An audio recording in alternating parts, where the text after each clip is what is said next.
He was at the heart of power, but Peter Murrell was always a man who liked to stay in the background. The former chief executive of the SNP arrived quietly and early at court this morning, clutching an overnight bag. A clue, a guilty plea was coming. How did you say, Mr. Murrell? Any regrets? Inside, the court heard he embezzled more than £400,000 from his former party over 12 years.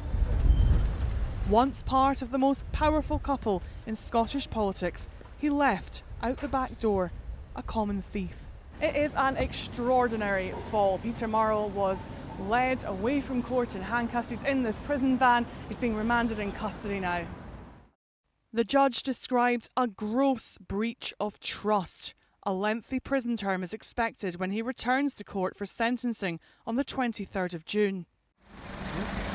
Police first started investigating SNP party finances in 2021, but the defining image of Operation Branchform came 2 years later when these Scottish police tents pitched up outside the home Peter Murrell shared with Nicola Sturgeon, a home that did turn out to be a crime scene. The couple parted ways early last year, before Nicola Sturgeon was cleared of all charges.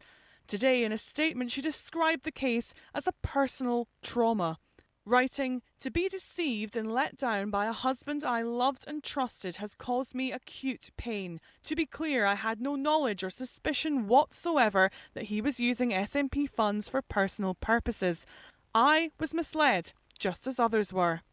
The extent of her former husband's spending was extraordinary. The most famous item, a luxury motorhome or camper van worth £124,500. Then there was a Jaguar car, £81,500. 2 crystal salt and pepper grinders worth more than £2,500. 2 Mont Blanc fountain pens, a tea set worth nearly £3,000, and Grand Theft Auto, a game where people role play as criminals, for £42.99. For years, John Swinney was Nicola Sturgeon's right-hand man. Today, the recently re-elected First Minister appeared to face the media. Looking on was the former SNP MP Joanna Cherry, one of a number of people in the party who tried to raise concerns about party finances while Peter Murrell was in post.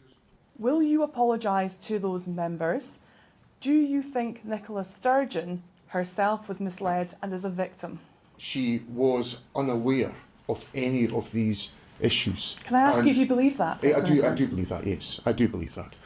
If I feel as sore as I feel today, Catherine, I can't begin to imagine how Nicola Sturgeon feels. So, how do you think the people who raised valid concerns feel, though? And just once again, will you apologise to those people in your party? I think what I would say to people is that we've got to have good governance arrangements in place, and that's exactly what the SNP has got, with transparent financial reporting.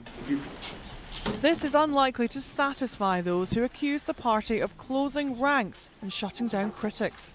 There are no reasons for people to be concerned about the party's finances. Here's Nicola Sturgeon playing down concerns to party top brass in March 2021 in a video leaked to the Sunday Mail. 3 finance officials had resigned after being denied access to SNP accounts. Nicola, not only did she shut down questioning, but she went after those of us, particularly me, who asked questions and went out of her way to discredit and demonise us. The real victims of these very serious crimes are the independent supporters who gave their money to the Scottish National Party in good faith, believing it would be used to further the cause of Scottish independence, not to feather the nest of Peter Murrell and Nicola Sturgeon's marital home. You burned the toast! A home that provided the most ordinary of backdrops for Police Scotland's most high-profile investigation of recent times. Today, the door finally closes on 5 years of scandal, but questions remain.